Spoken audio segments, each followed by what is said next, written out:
Assalamualaikum warahmatullahi wabarakatuh.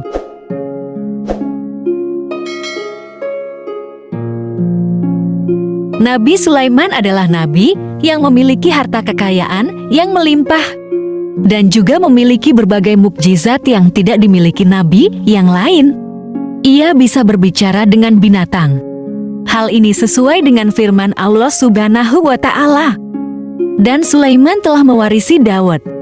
Dan dia berkata, "Hai manusia, kami telah diberi pengertian tentang suara burung, dan kami diberi segala sesuatu. Semua ini benar-benar suatu karunia yang nyata." Al-Quran Surah An-Nam ayat 16. Bahkan para jin juga patuh kepada beliau. Nabi Sulaiman juga memiliki istana yang megah yang dibangun oleh manusia dan jin.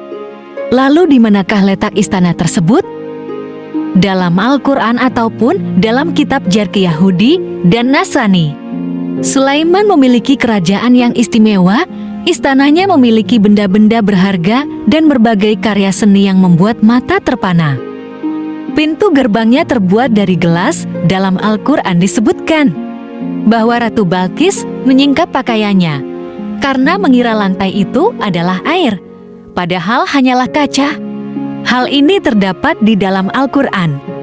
Dikatakan kepadanya, "Masuklah ke dalam istana," maka tatkala dia melihat lantai istana itu, dikiranya kolam air yang besar.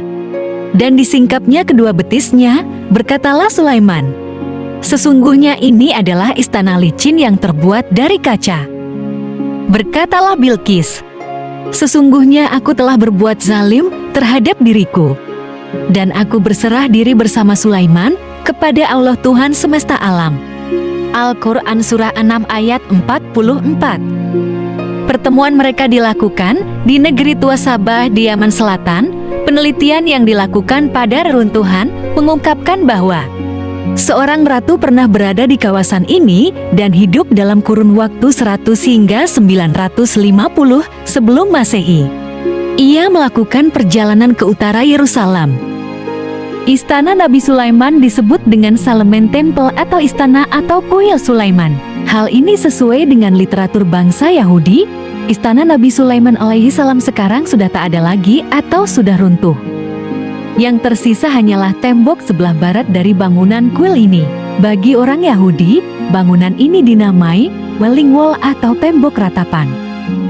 Selama pemerintahan Hizkia, perluasan tembok kota dilakukan sampai ke barat, yang sekarang kita kenal dengan Kota Lama Yerusalem.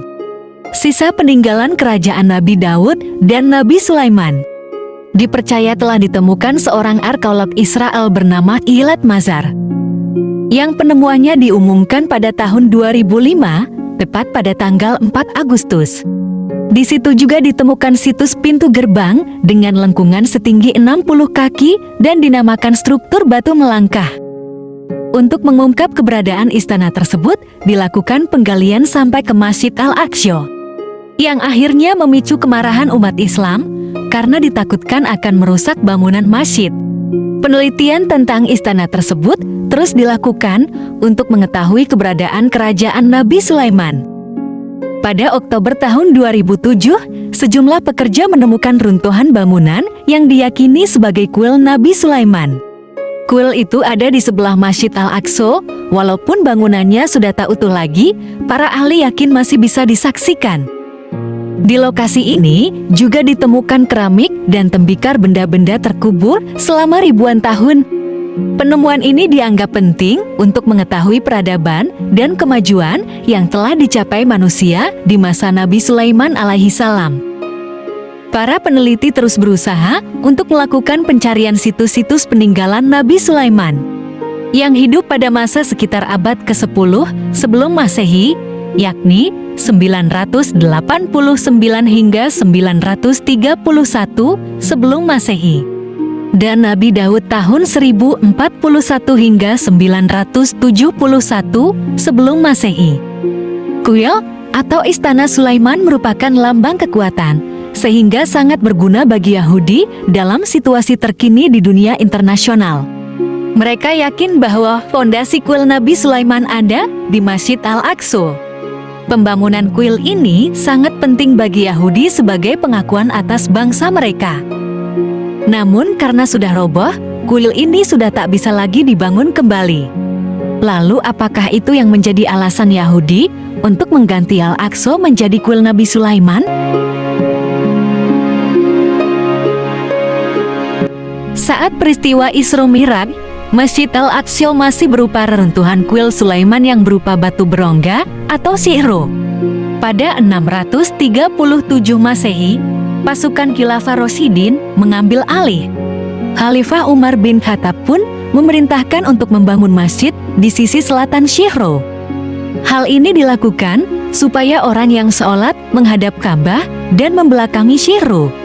Selanjutnya, Khalifah Umayyah Abdul Malik bin Marwan pada 690 Masehi menyempurnakan bangunan-bangunan masjid dengan batas-batas wilayah sujudnya.